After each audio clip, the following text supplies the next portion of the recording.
Herkese merhabalar, kanalıma hoş geldiniz. Bugün sizlere muhteşem bir kete tarifiyle geldim. Normalde bu kete tandırda yapılır. Tandır olmadığı için ben fırında hazırladım. Sizleri çok bekletmeden hemen tarife geçiyorum. Tarifim için ilk olarak yoğurma kabına bir paket instant maya, dilerseniz yarım paket yaş maya da kullanabilirsiniz. 1 yemek kaşığı toz şeker, 2 bardak ılık süt, 1 bardak ılık su ekledikten sonra çırpıcı yardımıyla şöyle bir karıştırıyorum.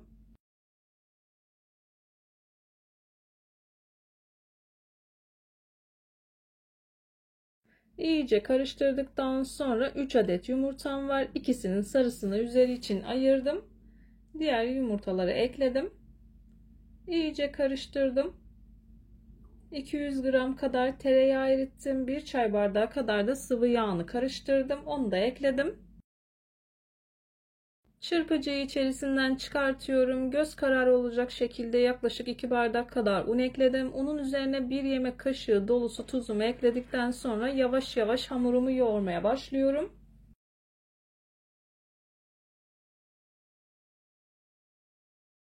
Un azar azar dikkatli bir şekilde eklemeye özen gösterin. İlerleyen dakikalarda ne kadar un kullandığımı sizlerle paylaşacağım.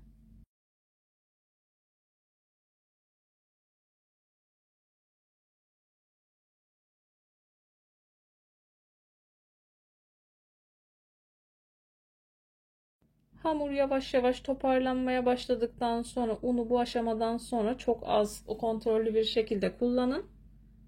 Kulak memesi kıvamında bir hamur olacak. Ben bu hamur için toplamda 13 bardak kadar un kullandım. Unun markasına ve kalitesine göre değişkenlik gösterebilir. Lütfen kontrollü ekleyin.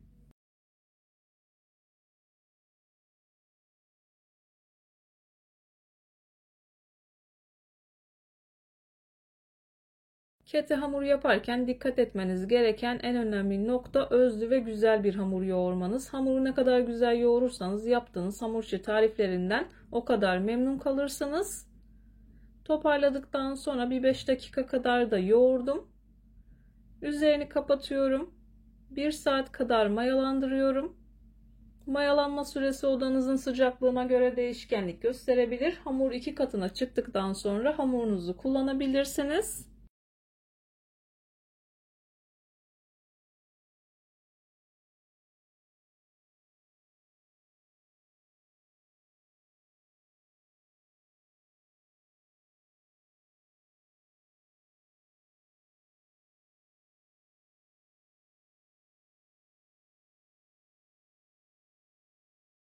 Havalar sıcak olduğu için bir 40 dakika kadar bir sürede hamurum çok güzel bir şekilde mayalandı. Şöyle bir toparlayıp havasını alıyorum. Bu tarz mayalı hamurlarda eğer hamurun havasını almazsanız yaptığınız hamur işi tariflerinden maya tadı ve maya kokusu alırsınız. Hamuru şöyle bir toparladım. Hamur kartı ile göz kararı olacak şekilde parçalara ayırıp bezelerimi hazırlıyorum.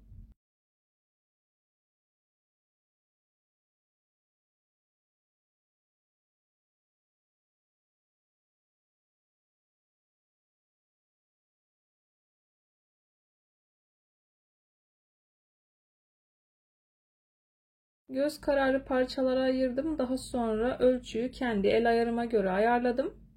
Yani 6 tane beze elde etmiş oldum. Bezelerin üzerini kapatıyorum. Bir 10 dakika kadar dinlenmesi yeterli. Havalar sıcak. Her bir bezeden 4 adet kete çıkartıyorum. İsterseniz büyükçe bir kete de yapabilirsiniz. Tamamen kendinize nasıl seviyorsanız o şekilde hazırlayabilirsiniz. Hiç oklava merdane kullanmadan kolay ve pratik bir şekilde hazırlıyorum. Ayrıca isterseniz bu keteyi içli olarak da yapabilirsiniz. Hamur kartı ile 4'e bölüyorum.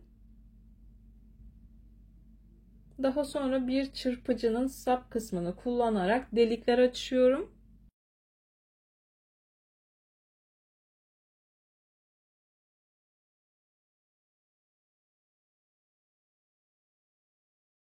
Videomu tam da buraya kadar izlediyseniz her zaman olduğu gibi sizlerden ricam yoruma kalp olur, emoji olur veya tarifim hakkında farklı bir fikriniz varsa bunu da benimle paylaşabilirsiniz. Ayrıca videolarımı sevdiğiniz kişilerle de paylaşarak bana bu şekilde destek olabilirsiniz.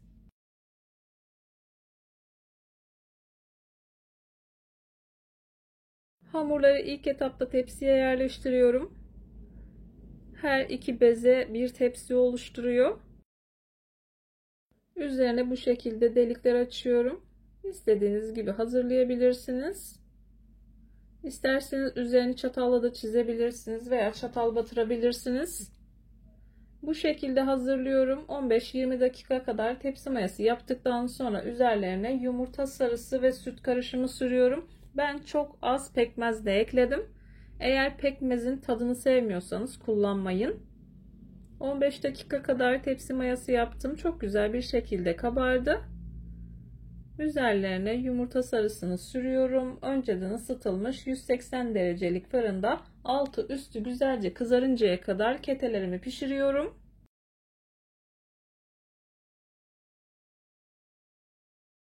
İlk defa deneyenler için hazırlanışını tekrardan göstermek istedim. Elimle açtım. Hamur kartı ile bu şekilde kestim. Daha sonra dilerseniz elinizle çok az büyütebilirsiniz. Delikler açtıktan sonra aynı şekilde tepsiye alıyorum. Tepside 15-20 dakika kadar tepsi mayası yaptıktan sonra önceden ısıtılmış fırına sürüp iyice kızartıyorum. Bu tarz farklı birçok kete tarifine kanalımdan ulaşabilirsiniz. Ayrıca birçok hamur işi tarifine de yine kanalımdan ulaşabilirsiniz. Tariflerimi gönül rahatlığıyla deneyebilirsiniz. Beğenmediğim, defalarca kez uygulamadığım hiçbir tarifi kanalımda yayınlamıyorum.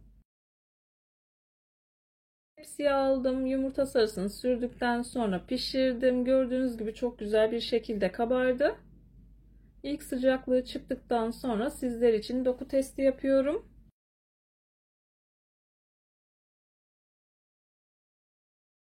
Sizler ketenin güzelliğini izlerken bu arada ben de videonun sonuna gelmek üzereyim. Sizlere veda edeyim. Bir videonun bir tarifin daha sonuna geldim. Umarım tarifimi beğenmişsinizdir. Tarifimi beğendiyseniz beğenmeyi, kanalıma hala abone değilseniz kanalıma abone olmayı, bildirim zilini açmayı lütfen unutmayın. Kendinize ve sevdiklerinize çok iyi bakın. Hoşça kalın. Allah'a emanet olun.